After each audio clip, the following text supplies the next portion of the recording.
Hi friends, आज 6 मार्च आणि आज फर्स्ट शिफ्टमध्ये झालेल्या परीक्षांचे काही महत्त्वाचे टॉपिकवरती जे प्रश्न आलेले होते ते आपल्याला 2-3 मैत्रिणींनी आपल्या पाठवलेले आहेत. तर आपण पाहूयात कोणते कोणते महत्त्वाचे टॉपिक आहेत ते.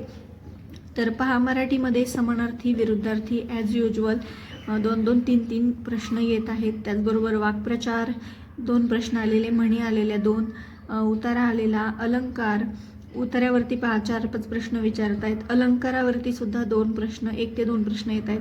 समासावरती सुद्धा 2 प्रश्न आलेले होते. तर आज बाजारहाट आणि वाघ नखे हे 2 शब्द समासामध्ये विचारलेले होते. प्रयोगावरती सुद्धा 1 प्रश्न आलेला आहे. आज साहित्य व साहित्यकावरती सुद्धा 1 प्रश्न आलेला आहे. तर राधा रमण नावाचं म्हणजे जे टोपण नाव आहे ते कोणाचं आहे असा प्रश्न आज विचारलेला होता. शब्दांचा अर्थ विचारलेला होता असाही 1 प्रश्न आज आलाय. ध्वनिदर्शक शब्द सुद्धा 1 विचारलेला होता. तर हे जी केमध्ये पकडावे लागतील हे प्रश्न की कावळा कोठे राहतो असा 1 प्रश्न होता. वाघाची काय असते तर डरकाळी असते आणि हा आपण पाहिलाय. त्यानंतर पहा जी केमध्ये मूलभूत कर्तव्यावरती प्रश्न होता. त्याचबरोबर राज्यघटनेवरती सुद्धा कलम 51 जे आहे ते विचारलेलं होतं. त्यानंतर GNP वर 1 प्रश्न होता. ग्रॉस नेट प्रॉफिट असं काहीतरी फुल फॉर्म आहे त्याचा आणि त्यावरती 1 प्रश्न होता. T20 क्रिकेटवरती 1 प्रश्न होता. मुंबई शहर प्लॅनिंग यावर सुद्धा 1 प्रश्न होता. त्यानंतर देवगिरी किल्ला मुघलांनी केव्हा जिंकला असा 1 प्रश्न आलेला होता. त्यानंतर राष्ट्रीय मानव अधिकार आयोगावरती 1 प्रश्न आज आलेला होता. महाराष्ट्रातून कोणती नदी वाहत नाही असा सुद्धा 1 प्रश्न आज विचारण्यात आलेला आहे. त्यानंतर इंग्रज आणि मराठी युद्धावरती सुद्धा 1 प्रश्न आज विचारला गेलेला आहे. तर आपल्या त्या ताईंनी एवढेच प्रश्न आज पाठवलेले आहेत. तर ज्यांना आठवत असतील आज पहिल्या शिफ्टला त्यांचा पेपर झाला आहे त्यांनी कमेंट बॉक्समध्ये कमेंट करू शकता तुम्हाला आठवलेले प्रश्न. त्यानंतर पहा मॅथ्समध्ये आज आलेले आहेत. नफा तोटा त्याच्यावरती 2 प्रश्न होते. सरासरीवरती 1-2 प्रश्न आलेले होते. शेकडेवारीवरती सुद्धा 1 प्रश्न. बोर्डमॉसवरती तर डेली प्रश्न येत आहेत. 2 प्रश्न आज आलेले होते. मिश्रणावरती सुद्धा 1 प्रश्न आज आलेला होता. सिम्प्लिफिकेशनवरती सुद्धा 2-3 प्रश्न येत आहेत. गुणोत्तर प्रमाणावरती सुद्धा 1-2 प्रश्न येत आहेत. त्यानंतर कालच्या शिफ्टचे काही प्रश्न आठवलेले आहेत आणि काही बऱ्यापैकी ताईंनी सुद्धा कमेंट केलेले आहेत. तर ते सुद्धा तुम्हाला उपयोगी येऊ शकतात म्हणून इथे दिलेले आहेत. तर गोल्या घुबड हे कोणाचं टोपण नाव आहे असा 1 प्रश्न होता काल. तर विष्णू शास्त्री चिपळूणकर यांचं हे टोपण नाव आहे. त्यानंतर गरुड पक्षी राहण्याचं ठिकाण विचारलेलं होतं आणि पर्यायापैकी उंच झाडावर हे या प्रश्नाचं उत्तर करेक्ट होतं.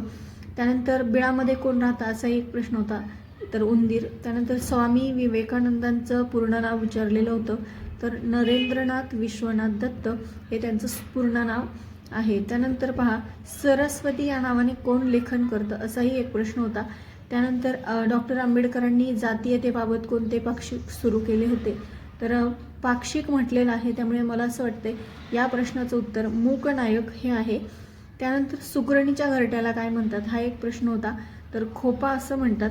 आणि इंग्लिशमध्ये काल आपण जे घेतलेलं आहे त्याच पद्धतीचं स्ट्रक्चर आज फॉलो झालेलं आहे. आपण ज्यांनी कालचा व्हिडिओ पाहिला नसेल त्यांनी पहा. त्यामध्ये इंग्रजीचं जे काही प्रश्न विचारलेले होते सेम तसेच आजही प्रश्न विचारण्यात आलेले आहेत. त्यामुळे मी इंग्रजीचं डबल घेतलेलं नाही आहे. आणि इंग्रजीमध्ये पॅसेजवरती 4-5 प्रश्न येतात. त्यानंतर फिल इन द ब्लँक्सवरती सुद्धा 3 ते 4 प्रश्न विचारले जात आहेत. त्यानंतर प्रिपोजिशन आर्टिकल यावरती 1-1, 2-2 प्रश्न येत आहेत. आणि बाकी मग synonym antonyms one word substitution या सगळ्या घटकांवरती प्रश्न येत आहेत. तर TCS कोणताच घटक पाठीमागे सोडत नाही आहे. त्यामुळे असं ठराविक टॉपिक करून जाणं खतरेची घंटा आहे. त्यामुळे ज्यांचे पेपर लेट आहेत त्यांनी छान सर्वसमावेशक असा अभ्यास करा.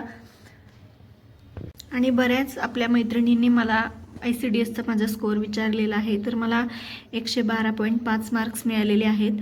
आणि तुम्ही सगळ्यांनी तुमचे मार्क्स चेक केलेच असतील आणि तुमच्या ज्या रिस्पॉन्स शीट आहेत त्या मला मी दिलेल्या WhatsApp नंबरवरती मला नक्की पाठवा.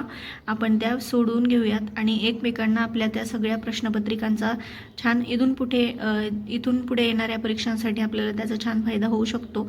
त्यामधील गणित बुद्धिमत्तेचे प्रश्न असतील किंवा इंग्रजीचे असतील किंवा जी केचे असतील, या सगळ्यांचा आपल्याला अभ्यास करता येईल. त्यामुळे नक्की त्या प्रश्नपत्रिका ज्या आहेत त्या मला व्हॉट्सॲप नंबरवरती पाठवा. आणि स्कोअर कमी आलेला आहे किंवा कमी मार्क्स मिळालेत म्हणून अभ्यास करायचं सोडू नका. आणि अजून जो म्हणे आपल्याला तयारी करायची आहे, आपल्याकडून ज्या काही चुका घडलेल्या असतील या गेल्या परीक्षामध्ये, त्या आपल्याला सर्व सुधारायच्या आहेत. त्यामुळे बी पॉझिटिव्ह आणि स्टडी करायचं अजिबात सोडू नका, थांबू नका, अभ्यास करत राहा. ठीक आहे, भेटूयात आपण पुढील एका नवीन व्हिडिओमध्ये. तोपर्यंत बाय बाय.